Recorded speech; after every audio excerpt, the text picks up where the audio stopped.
Que música linda, né? Nós estamos na casa de Deus Pai. Nesse lugar é um lugar de recomeço. Todo início de ano nós estamos recomeçando. Há perdão na casa de Deus. A esperança na casa de Deus. Você pode sentar. Nós devemos continuar orando pelo pequenininho João Pedro. Estive ontem lá no hospital. Passou ontem o dia quase todo sem o oxigênio. E como é o nome daquele negócio que mede lá? Saturação acima de 90 sem oxigênio. Mas como é bom saber que a gente tem uma igreja que a gente pode se sentir em casa. Os irmãos que participam dos grupos viram como a Silvia pediu oração. Teve um momento que a veinha dele saiu, soltou o acesso.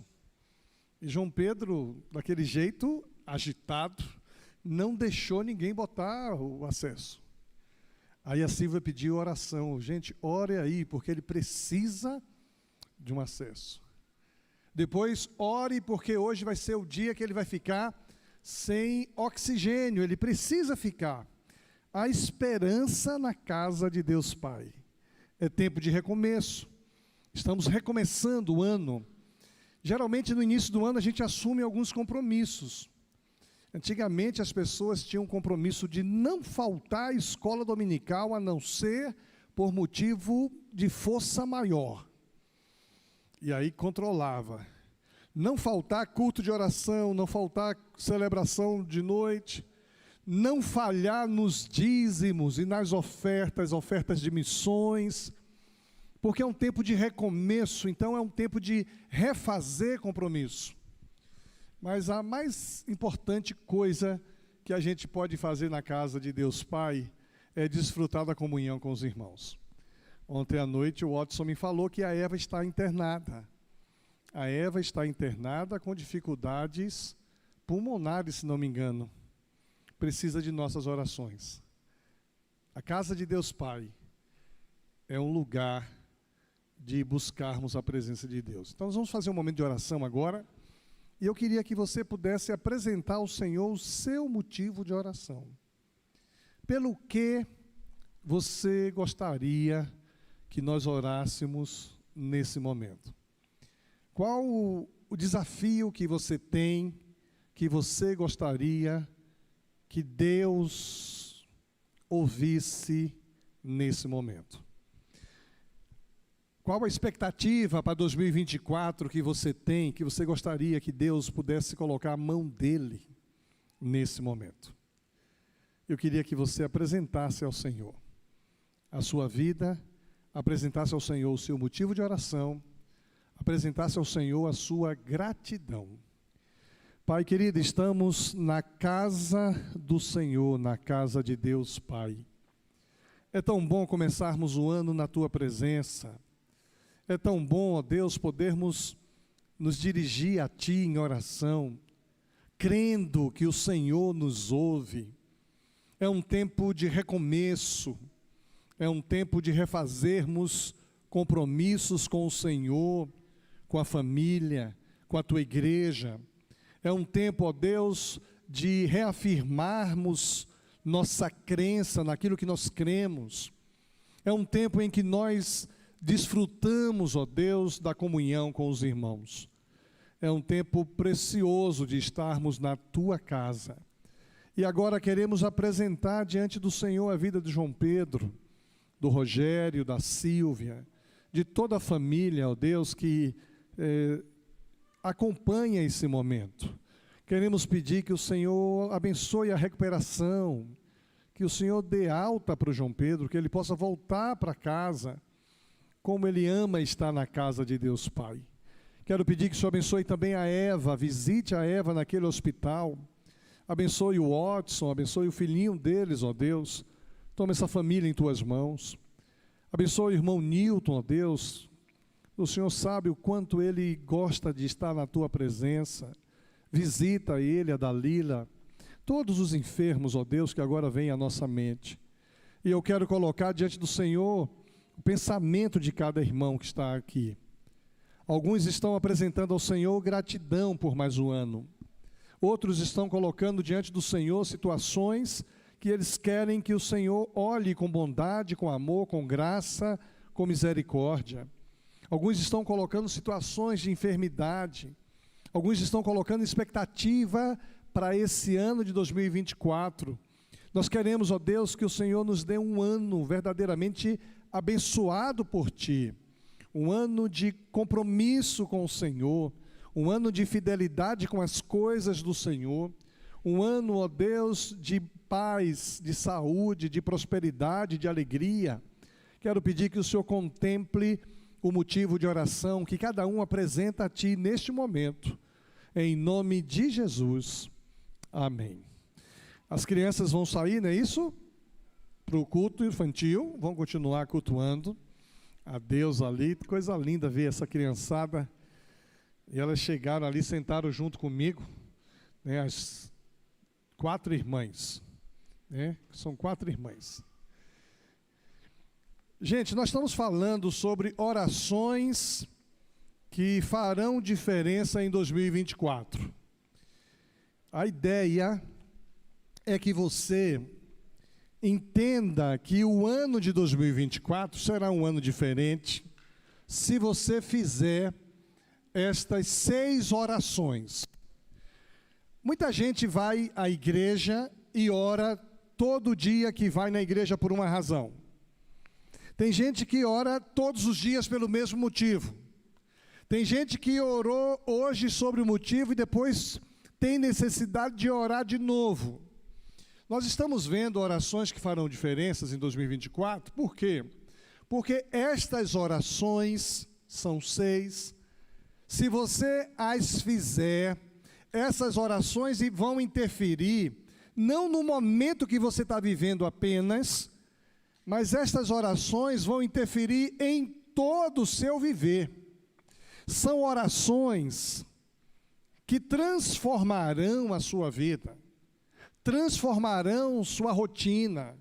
São orações que vão ter repercussões para o ano inteiro, e repercussão eterna. Essa é a proposta das orações que farão diferença em 2024. E nós vimos a primeira oração, quem não viu, está gravada essa mensagem. A primeira oração foi no domingo passado, no culto da virada. Tempo muito precioso aqui, igreja cheia, foi muito bonito de ver naquele culto, os irmãos que estavam aqui, estava mais cheio do que agora, para vocês terem ideia. E aquela oração de confissão, ela gera no coração da pessoa arrependimento, traz cura para o coração, cura para a alma. A oração de confissão produz uma nova expectativa. Então, quando a gente praticou aquela oração de confissão domingo passado, nossa expectativa ela foi mudada. A oração de confissão, ela nos aproxima de Deus. E quando próximos de Deus nós estamos, a gente tem segurança para viver. Hoje nós queremos falar sobre a oração de salvação. Salvação de quê? Quando a gente pensa em salvação, nós pensamos apenas na salvação eterna. Mas você já viveu uma experiência que alguém chega para você em um momento que você precisava muito de salvação? Uma vez eu cheguei como igreja na vida de uma pessoa que não tinha nada para comer. Alguém tinha dito assim: pastor, fulano está passando um momento muito difícil, não tem nada para comer. E aí nós fomos no supermercado, fizemos uma compra substancial, e quando a gente chega na casa da pessoa com a compra, ela diz assim: pastor, o senhor me salvou. Eu falei: eu não, Deus. Salvação. Eu estava em viagem de férias, soube de uma pessoa que estava passando por dificuldades. Então eu liguei para aqui, pedir para a igreja providenciar uma compra substancial no Natal. E não é aquela compra só de coisas básicas. E quando o pastor Nildo chegou na casa da pessoa, ela ficou agradecida, porque tinha uns mimos que ela não comprava no dia a dia. E a igreja me salvou. Fulano, que você me salvou, eu estou precisando de tal coisa. Já teve momentos assim que alguém chega e é a sua salvação? Alguém chega e é o seu socorro? Alguém chega e é o alívio da dificuldade daquele momento? Agora, como é que a gente faz uma oração de salvação? E eu queria ler com vocês uma história que vocês já conhecem muito bem. Eu preguei recentemente sobre esse texto aqui. A história do cego Bartimeu. Porque o cego Bartimeu, ele nos ensina como deve ser uma oração de salvação. Olha o que diz o texto em Lucas 18, de 35 a 39. Ao aproximar-se Jesus de Jericó, um homem cego estava sentado à beira do caminho, pedindo esmola. Quando ouviu a multidão passando, ele perguntou o que estava acontecendo. Disseram-lhe: Jesus de Nazaré está passando. Então ele se pôs a gritar: Jesus, filho de Davi, tem misericórdia de mim. Os que iam adiante o repreendiam para que ficasse quieto, mas ele gritava ainda mais: Filho de Davi, tem misericórdia de mim. Aqui nós temos um exemplo de uma oração de salvação. Há, na verdade, vários aspectos dramáticos na vida de Bartimeu. Antes de fazer a sua oração de salvação, ele precisou ter um encontro com Jesus. Os teólogos, ao estudar Bartimeu, vai perceber que Bartimeu não tinha nome. Bartimeu significa filho de Timeu. Simão Bar Jonas. Simão, filho de Jonas. Então, quando o prefixo bar vai significar no hebraico filho de. Então, Bartimeu não tem nome, ele é filho de Timeu. E há quem diga, alguns historiadores dizem, que quando se tinha uma ameaça ao reinado, os herdeiros do trono, eles eram cegos pelas autoridades. Bartimeu era conhecido como filho de Timeu. E a teologia histórico-crítica vai dizer que ele era uma ameaça aos que tinham o governo e o poder naquela época. Para que ele não pudesse fazer uma articulação para tomar o poder. E a gente tem vivido momentos complicados onde muita gente luta pelo poder. Nós vivemos em uma sociedade democrática e muitos lutam pela eleição. Para que não se fosse mais uma ameaça, cegava-se os herdeiros do trono para que eles não pudessem fazer uma articulação. Então ele era cego. Mas não diz se ele era cego de nascença. Alguns acham que ele foi cego porque ele era uma ameaça. Então ele era cego e era mendigo. Ele não tinha nome. Ele estava à beira do caminho. E essas frases podem ter alguns significados simbólicos, metafóricos, para representar algum momento que talvez eu e você já vivemos ou estejamos vivendo. O fato de ele ser cego e mendigo pode representar alguém que é ignorado, alguém que é marginalizado. E tem muita gente marginalizada no nosso contexto. Por exemplo, aqui na igreja, recentemente, alguém compartilhou comigo uma experiência muito triste de marginalizado. Imagine você que eu chego, vou cumprimentar, por exemplo, a Beth, o Atílio está do lado, eu não cumprimento o Atílio, só cumprimento a Beth. O Atílio se sente marginalizado. Isso para nós é algo para a gente dar atenção. Eu chego para conversar com alguém que está em uma rodinha, oi fulana, tudo bem? Cumprimento fulano, quem está do lado não é cumprimentado. Isso gera um sentimento de marginalização. Eu fui deixado à margem. Eu fui deixado de lado. Eu fui ignorado. Recentemente eu ouvi aqui 2 líderes que vieram me cumprimentar com muita alegria. Eu tinha viajado, passei 2 domingos longe, e no encontro de homens, as líderes vieram me cumprimentar com muita alegria, desejosos de receber um abraço do seu pastor. E quando vieram falar comigo, eu simplesmente, eu não ignorei. Eu não correspondi à expectativa. Elas esperavam um abraço, não foi isso, Raquel? E eu, oi, tudo bem? E fui embora. Ah, ficaram magoadas. Né? Depois que eu fui saber, foi tão bom.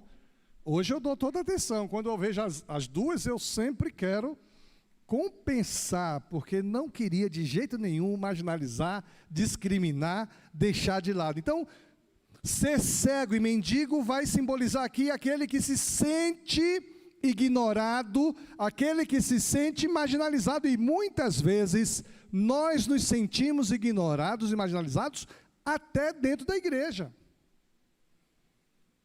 Por isso que a gente tem esse cuidado de identificar as pessoas que nos visitam. Porque imagine se eu apresento os visitantes e deixo para lá você. Às vezes o pastor nem me viu aqui, nem me percebeu aqui. Essa outra frase, ele não tinha nome, pode indicar uma pessoa que se sente anônima. No anonimato, significa alguém que tem falta de identidade. E hoje há uma crise de identidade muito forte na nossa sociedade.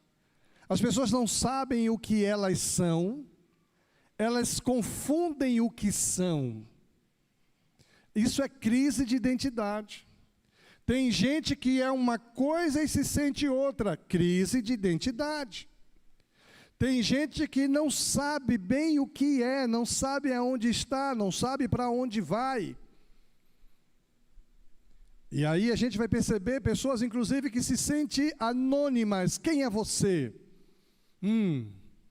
E a gente, fazendo discipulado, pergunta, quem é você?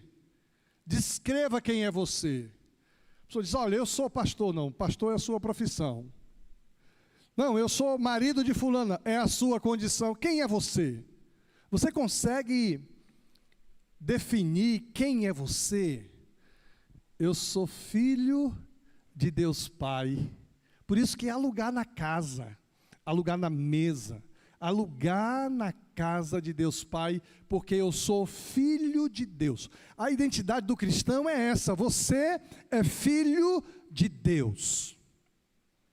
Eu sou filho do meu pai, eu sou pastor de uma igreja, eu sou esposo da Fátima, sou pai do Mateus, sou sogro da Dara, sou avô da Laurinha.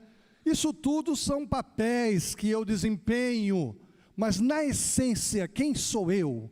Eu sou filho de Deus, nascido de novo, eu sou uma nova criatura em Cristo Jesus. Isso ninguém pode tirar. Eu posso perder a condição de pastor, não sou mais pastor, eu posso perder a condição de marido, eu posso perder a condição de pai, de avô, de sogro, mas ninguém pode tirar a minha condição de filho de Deus, porque porque o meu nome está escrito no livro da vida. Eu sou uma nova criatura em Cristo Jesus. Então, ele não tinha nome. Ele era conhecido como sendo filho de alguém. Ele estava à beira do caminho, e isso pode sugerir que a pessoa que está à margem, fora do centro. As pessoas que estão no centro, elas são percebidas, são vistas, são consideradas.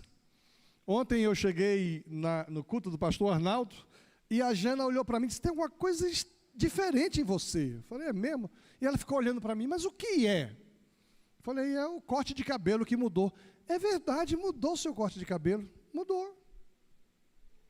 Eu achei interessante que ela percebeu que o meu corte de cabelo estava diferente. Por quê? Porque eu estou no centro.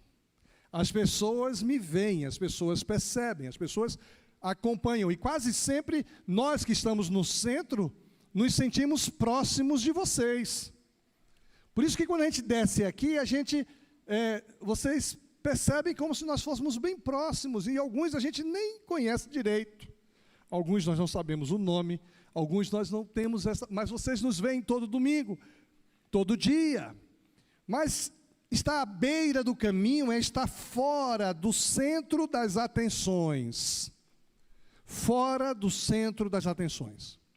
Então, esse homem que representa pessoas ignoradas, marginalizadas, anônimas, pessoas que estão tendo uma crise de identidade, pessoas que estão marginalizadas, fora do centro das atenções, esse homem aproveita a oportunidade e faz uma oração de salvação.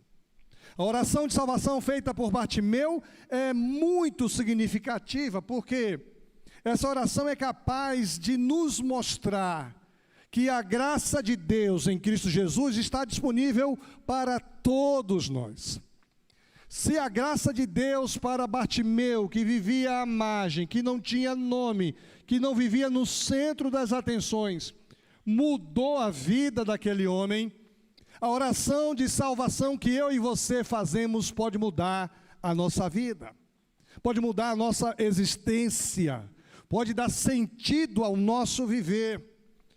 Por causa da graça de Deus, podemos fazer essa oração de salvação. Ninguém está impedido de clamar ao Senhor e receber do Senhor graça. Todos que vierem, venham todos os perdidos, venham todos os cansados, venham todos os desesperados, venham a mim todos que estão cansados e sobrecarregados, e eu vos aliviarei. Venham todos, todos podem fazer essa oração de salvação. E o que podemos aprender com esta oração? Primeiro, a oração de salvação, ela é precedida por um senso de urgência. Quando ouviu a multidão passando, ele perguntou: o que está acontecendo? Não era comum termos multidões nas ruas naquele contexto. Quem já morou em cidade interior sabe que dificilmente a gente vê aglomeração, ajuntamento. Quando se tem algum ajuntamento, alguma coisa está acontecendo. Hoje a gente que vive no grande centro, uma cidade como Curitiba, com 2 milhões de habitantes, se eu me sentir só, eu vou na rodoviária, tem lá centenas de pessoas entrando e chegando. Entrando e saindo, chegando e indo. Se eu quero ir na rua 15 de novembro, a rua 15 de novembro está cheia de gente. E uns gritando lá: olha o homem da cobra, não sei o quê. Um negócio assim que acontece lá. Homem da cobra não, é bicho, né? Jogo do bicho. Aquela morreu? Olha, o Júnior conhece ela. Hein? No centro da cidade de Curitiba, você vai se sentir no meio de milhares de pessoas passam por ali todos os dias. Mas numa cidade interior, no século I, ter ajuntamento era uma das coisas difíceis. E de repente ele está sentado pedindo esmola, algo habitual. Ele ouve o barulho de muitos pés, muita gente caminhando, houve o murmúrio de muita gente, e ele pergunta, quando ouviu a multidão passando, ele pergunta, o que está acontecendo? Isso deixa claro que ele não perde tempo. Aquela era a última vez que Jesus passaria por Jericó, nós já falamos sobre isso aqui mais de uma vez. Era a última vez que Jesus subiria a Jerusalém. Chegando em Jerusalém, Jesus seria traído, seria morto. Jesus não voltaria mais em Jericó. Aquela, portanto, era a última oportunidade de Bartimeu. Aquele momento era pegar ou largar. Se ele deixasse passar aquele momento, ele passaria o resto da vida cego. Aquilo que nós estudamos hoje pela manhã. Deus quer nos abençoar, mas tem coisas que nós precisamos fazer. Deus não faz por nós o que nós podemos fazer. Tem muita gente querendo conquistar a terra prometida, mas não pisa a planta dos seus pés. A promessa de Deus a Josué foi isso: onde pisar a planta dos teus pés, isso tudo eu te darei. O limite foi dado, como foi dado a Moisés. O senso de urgência fez com que ele perguntasse o que estava acontecendo. O fato de Bartimeu chamar Jesus, filho de Davi, revela que ele o reconhecia como sendo o Messias. Esse título, filho de Davi, era um título messiânico, profetizado lá atrás, e ele conhecia as Escrituras. Ele sabia que viria um filho de Davi, que seria o Messias, o enviado de Deus. Que barulho é esse? O que está acontecendo aí? Jesus está passando. Jesus é filho de Davi. Isso aqui é fantástico. Ele tem o discernimento de perceber que não é um ser humano normal, comum. É o filho de Davi. Então ele grita: Jesus, filho de Davi, revelando que conhecia Jesus de uma maneira diferenciada. Quando nós conhecemos Jesus de uma maneira diferenciada, nós evocamos isso. O Senhor está comigo. Quem está comigo não é qualquer um. Quem está comigo é o Senhor Jesus, o Filho de Deus. Eu tenho tranquilidade, tenho certeza, não temerei mal nenhum, porque tu estás comigo. E ele compreendia muito bem quem era esse Jesus, era o filho de Davi, o Messias. O caso de Bartimeu era urgente. O caso de Bartimeu exigia um poder sobrenatural. O caso de Bartimeu, só o Messias enviado de Deus poderia resolver o seu problema. E tem muitos problemas que só o Messias pode resolver. Quando a gente ora a Deus no momento de aflição, como a Silvia fez, o Rogério fez, o João Pedro é uma bênção de Deus, mas com a síndrome de Down que ele tem, ele não compreende algumas coisas. Na hora de furar ele tem uma força. Que dificuldade de segurar aquele menino para poder fazer. E ele dizia: não, doutora, não, doutora. Aí a gente vai evocar, vai chamar o filho de Davi. Só o filho de Davi pode mudar determinadas situações na nossa vida. Ano novo, terminamos aqui, eu fui para minha família cear, e meia-noite eu estava chegando num funeral. E quando cheguei naquele lugar, as pessoas não saudaram Feliz Ano Novo. Quando cheguei naquele lugar, as pessoas disseram: pastor, o senhor pode fazer uma oração? E nós viramos o ano orando, agradecendo a Deus pela vida do José Adail, que a gente orou tanto por ele, e pedindo a Deus que consolasse os corações da sua esposa, da sua cunhada, do seu cunhado, da família. No momento de aflição, clame Jesus. Clame Jesus. Só Ele pode resolver o seu problema. Seu senso de urgência determinará a sua disposição em ser salvo. Quando eu falei de salvação circunstancial, que você diz, fulano, você me salvou. Eu precisava agora de uma pessoa e você me ligou. Você está aqui. Você vai me dar carona. A oração de salvação precisa ser urgente. Por isso que a Bíblia vai dizendo assim, se hoje ouvirdes a minha voz, não endureçais o vosso coração. Às vezes Deus fala com a gente de maneira muito pessoal, que a gente precisa entregar nossa vida a Jesus. Tem que ser agora, não pode ser depois. Eu me lembro quando eu entreguei minha vida a Jesus para valer, eu entendi que era aquele momento, eu não podia deixar passar. Eu era filho de crente, membro de igreja, filho de pastor, mas naquele dia eu tinha certeza que eu precisava entregar minha vida a Jesus, porque eu precisava que Jesus escrevesse o meu nome no livro da vida. Eu precisava que Jesus perdoasse os meus pecados. Naquele dia, quando o pastor disse, quem hoje quer entregar a vida a Jesus, eu levantei a minha mão com toda a força, porque é urgente, eu não posso deixar passar. Se naquele dia, saindo da igreja, eu fosse atropelado, eu iria estar com Jesus. Portanto, quando ouvir a voz de Deus, não endureça o seu coração. Eu estou falando de vida eterna, mas estou falando de outras coisas. Quando Deus cobra de você um compromisso, não deixe para depois. O mês que vem eu vou fazer, faz já. Quando Deus pede de você uma resposta, não diga depois eu farei, faça já.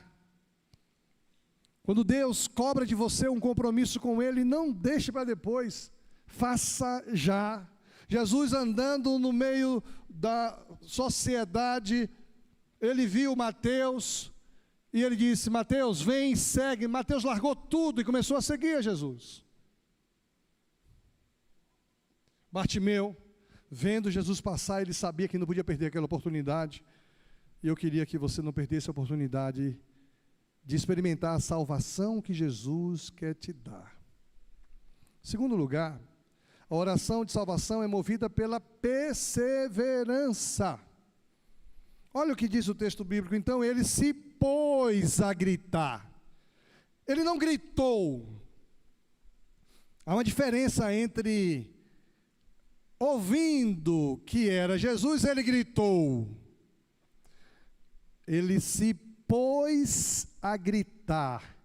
Quem se põe a gritar, grita constantemente, repetidamente. Jesus, filho de Davi, tem misericórdia de mim.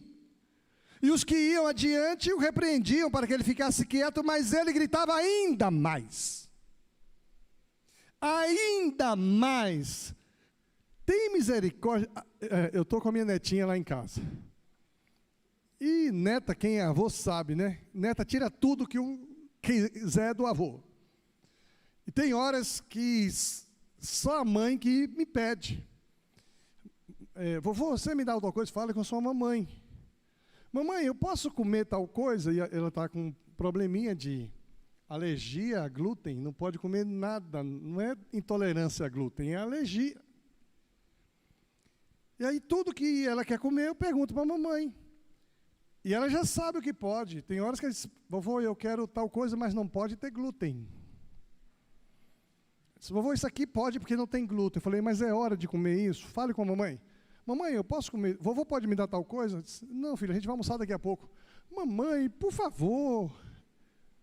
Ai, gente, corta meu coração.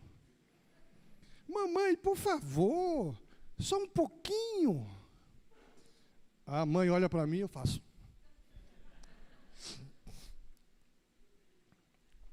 Se pôs a gritar, gritava ainda mais, fazia, por favor.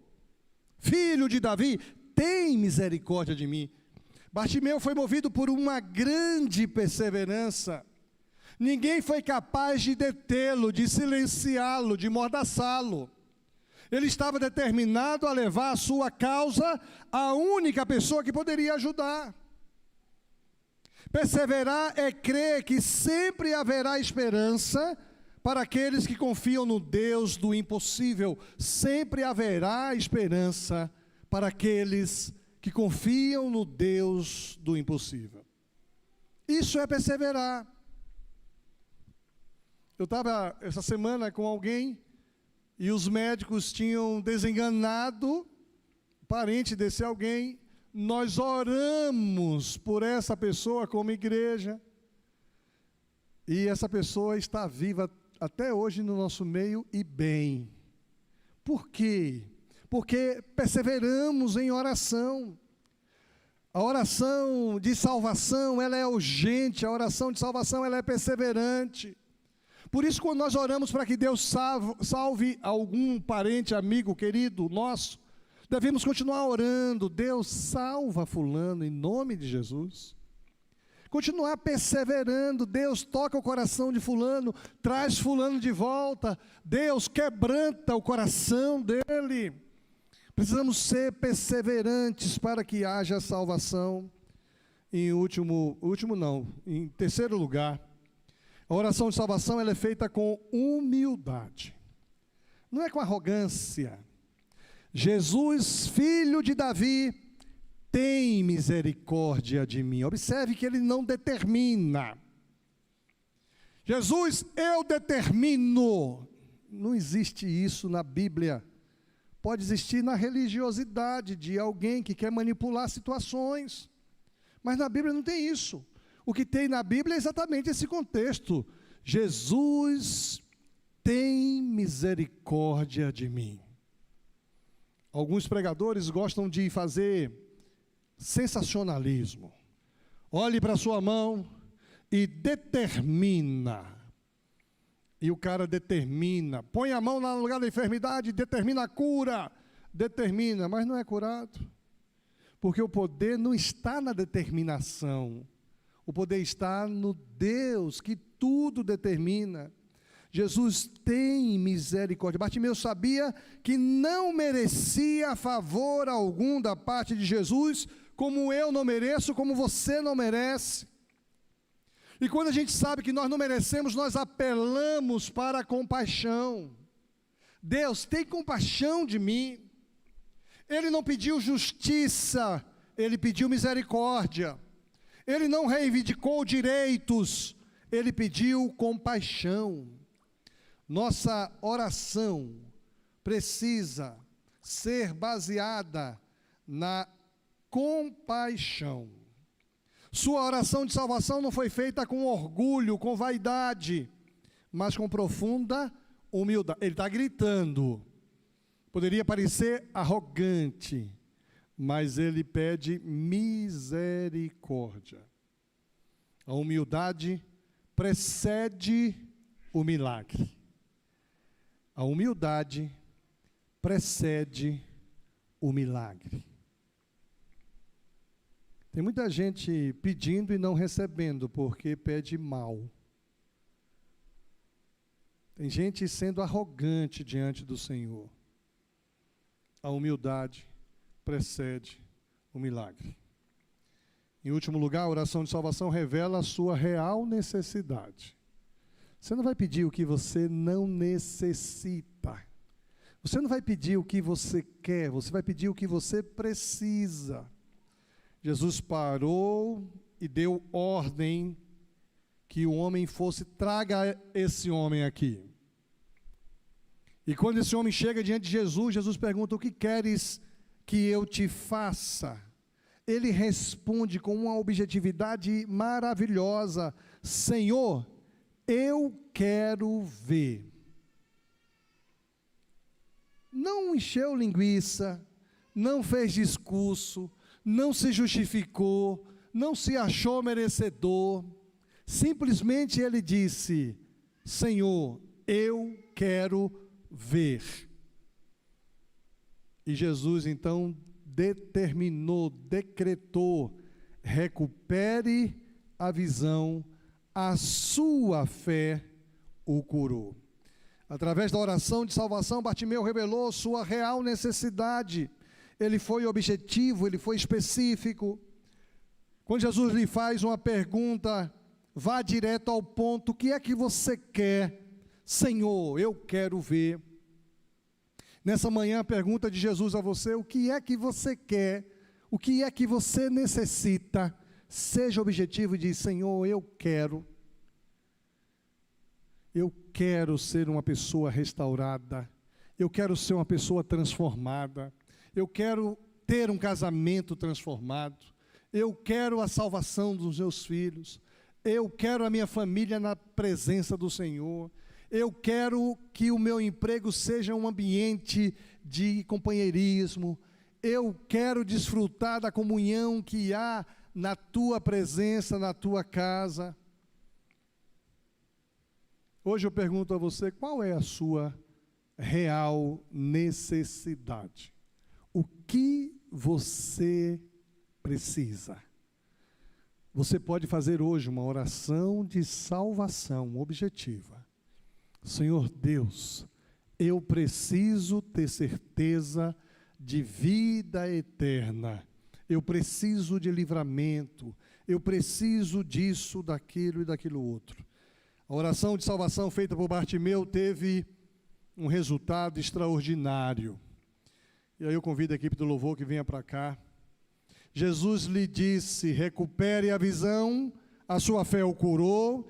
Imediatamente ele recuperou a visão e seguia a Jesus glorificando a Deus. Quando todo o povo viu isso, deu louvores a Deus. Olha, Bartimeu estava cego até agora, mas agora ele vê. Bartimeu foi salvo por Cristo. Bartimeu foi curado por Cristo. Bartimeu agora é guiado por Cristo. Nessa manhã, o desafio é que você usufrua dessa oração de salvação. Que você possa se aproximar de Jesus com urgência. Talvez hoje seja o último culto que você participa. Talvez hoje seja a última oportunidade que você tem de estar na casa de Deus, conectado com Deus. O que é que você vai pedir a Deus de maneira perseverante, com humildade?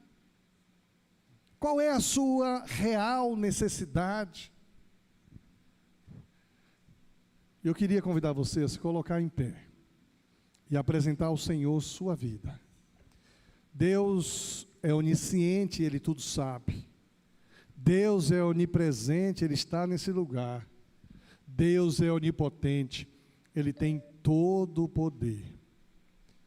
E você possa orar comigo depois dessa palavra. Pai querido, em nome de Jesus, humildemente estamos diante do Senhor.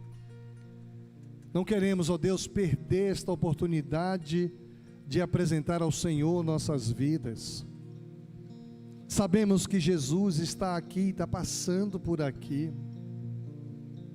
Sabemos, Deus, que aqui estão pessoas que precisam de perdão, de salvação, de vida eterna.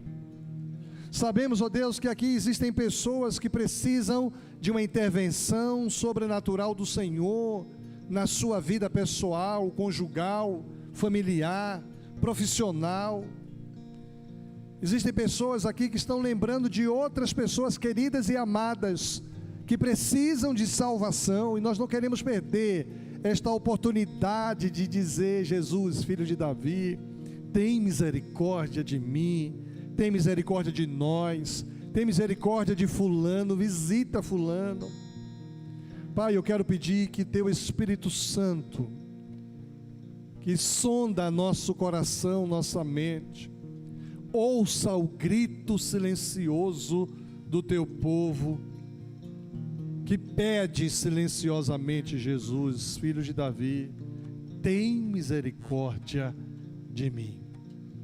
Que nesta manhã haja salvação, Que nesta manhã haja perdão dos pecados.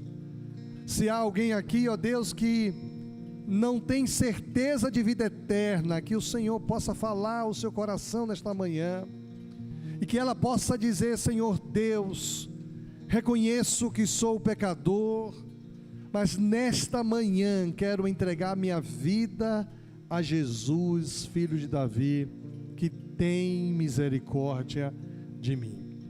Perdoa os meus pecados, Senhor, escreve o meu nome no livro da vida, salva a minha vida, liberta a minha vida, em nome de Jesus, amém.